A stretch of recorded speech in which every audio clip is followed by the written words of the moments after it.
Je vais lire des extraits de Rien à cette magie. La terre est ronde comme un œuf de poule ou d'autruche, un cercle imprécis, 19 fois moins grand que la lune, d'où un jeune homme est tombé avec son double effronté. La jolie boule du monde, c'est un modèle réduit de toutes les figures la plus semblable à elle-même. Il doit se courber pour la reproduire, puis la traverser. Une circumnavigation à lui seul destinée, plus à quelques marins appointés. Il faut du souffle et le sens de l'orientation, car le commencement et la fin se confondent. Un troisième œil électrique aussi, afin de maintenir le fantôme en image, le ballon d'essai si bien gonflé et suspendu au bout d'un fil, une idée fixe toujours, sur le point d'être emportée, par le milieu. Un trop-plein d'air ou un mauvais courant, un microclimat, et plus rien ne tourneront. Il lui faudra des lunettes spéciales, le laissant voir sans lui montrer grand-chose, le vide d'un rêve qui se déplie et se replie, 9 sphères qui composent le système du monde, moins une, peinte et cadrée avec grand art. C'est une surimpression, que les yeux traversent la voyant sans la voir vraiment, d'une solution savonneuse par un influx léger et une passe magnétique.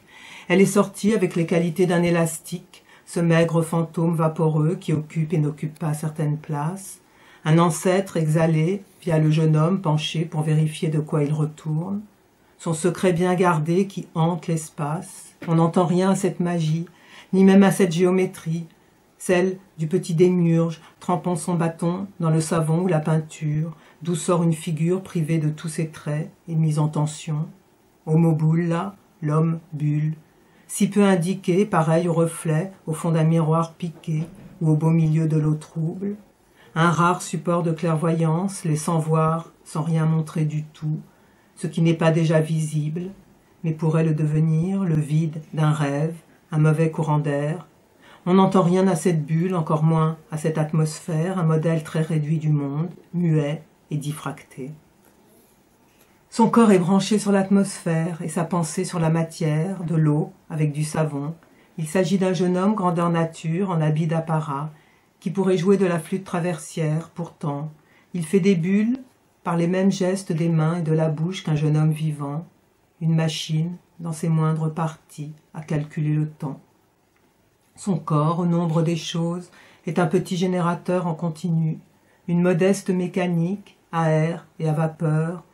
Plus il fait humide, et plus elle est efficace la nuit, près d'un bois ou d'un étang, immobile, mais si productive, donnant le mouvement aux sphères, puis aux autres éléments, l'essence aussi fermée qu'une huître.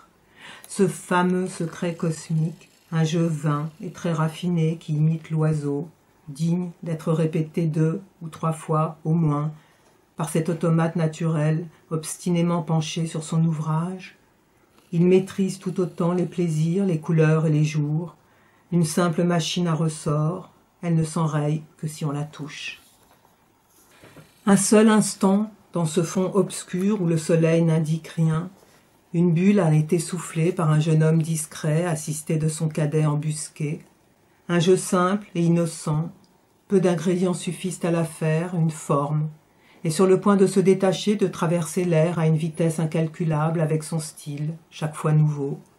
Comme cette scène inimitable soustraite au bruit et aux rumeurs, il y a un temps pour se taire, un autre, pour animer ces drôles de silhouettes en demi-teinte et à peine figurées, une lune réduite, ou ni plus ni moins de la matière première en vue de refaire un monde tel qu'il se perd, un remède amusant contre la mélancolie.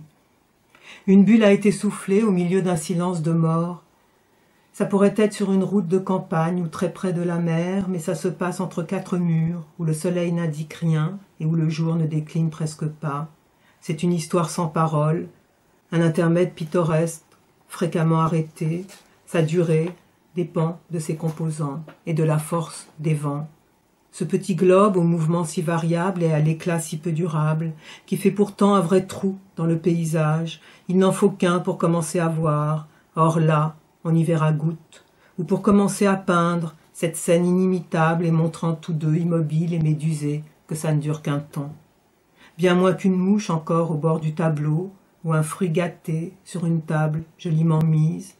Ils tiennent la pose sous l'œil aigu d'un magicien étonnant, coiffé d'un fichu et d'une large visière, afin de rendre au mieux ce jeu simple et innocent, qui expose, puis cache, ce que jamais on ne verra deux fois pareil.